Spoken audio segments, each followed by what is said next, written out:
Supreme court আজ গুজরাটে বিলকিস বানো কেসে বিলকিস বানোর পরিবারকে বিজেপি পন্থীরা যেভাবে ধর্ষণ করেছিল, খুন করেছিল, তাদের মধ্যে 11 জন যারা শাস্তিপ্রাপ্ত, তাদের 2022 সালে গুজরাট সরকার সসম্মানে মুক্তি দিয়েছিল জেল থেকে। 11 জনকে। কেঁপে উঠেছিলেন বিলকিস বানো, ঠিকই আমার উপর যারা অত্যাচার করলো, আমার পরিবারকে যারা শেষ করলো, এবং তাদের রাজকীয় সম্বর্ধনা দিয়ে বার করা হলো জেল থেকে। কে ছেড়েছে? বিজেপি। ধর্ষণের অভিযোগ কি ছিল? কার বিরুদ্ধে ছিল? বিজেপি পন্থীদের বিরুদ্ধে। কোন অভিযোগ? ধর্ষণ, নির্যাতন, খুন ইত্যাদি। অভিযুক্তের সংখ্যা 11। শাস্তি দিয়েছিল কে? আদালত। মুক্তি দিয়েছিল কে? বিজেপি গুজরাট সরকার। আর আজ সুপ্রিম কোর্ট পরিষ্কার বলে দিয়েছেন বিজেপি সরকার ভিত্তিহীন ধাপ্পাবাজির অভিযোগ, ধাপ্পাবাজির তথ্য দিয়ে মিসলিড করার চেষ্টা করেছে গোটা প্রসেসকে।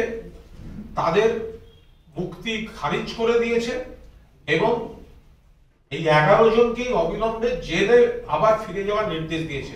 এর থেকে বোঝা যায় মহিলাদের সম্মান তা বিজেপির কাছে বড় নয়। বিলকিস বানো, তার উপর যে নির্যাতন হয়েছিল, আদালতে শাস্তিপ্রাপ্তদের দরজা খুলে দিয়েছিল জেলের কারা? এই বিজেপি সরকার।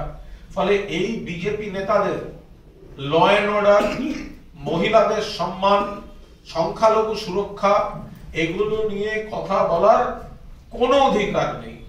ফলে আজ সকালে আপনাদের মূলত দুটো জিনিস, একটা হচ্ছে এই রাজকুমার রাম, এই ইডির একজন অফিসার, যার মাথা ফেটে আছে বলে বিজেপি প্রচুর চোখের জল ফেলছে। আমরাও চাই না কারোর মাথা ফাটুক, আমরাও চাই না কেউ এইভাবে আহত হোক, কিন্তু যার ক্ষেত্রে চোখের জল ফেলছে তিনি নিজে সিবিআই এর এফআইআর নেমড, দুর্নীতিতে জড়িত। তাকে দিয়ে কি করে দুর্নীতি তদন্তের নামে প্রতিহিংসা রাজনীতি তৃণমূলের বাড়িতে পাঠানো হচ্ছে?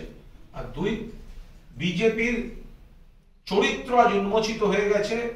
গুজরাটে বিলকিস বানু মামলায় বিলকিসের উপর অত্যাচার করা, তার পরিবারের উপর ধর্ষণ থেকে খুন, যে 11 জনকে গুজরাট সরকার, বিজেপি সরকার ছেড়ে দিয়েছিল, এটা হচ্ছে গুজরাট মডেল।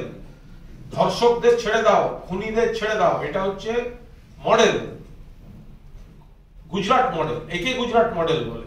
মহিলাদের সম্মান দিও না, সংখ্যালঘু নারীর সুরক্ষা নেই, এটা হচ্ছে গুজরাট মডেল। সুপ্রিম কোর্ট আজ গালে একটি থাপ্পড় মেরে এই 11 জনকে আবার অবিলম্বে জেলে ফেরত যাওয়ার নির্দেশ দিয়েছে।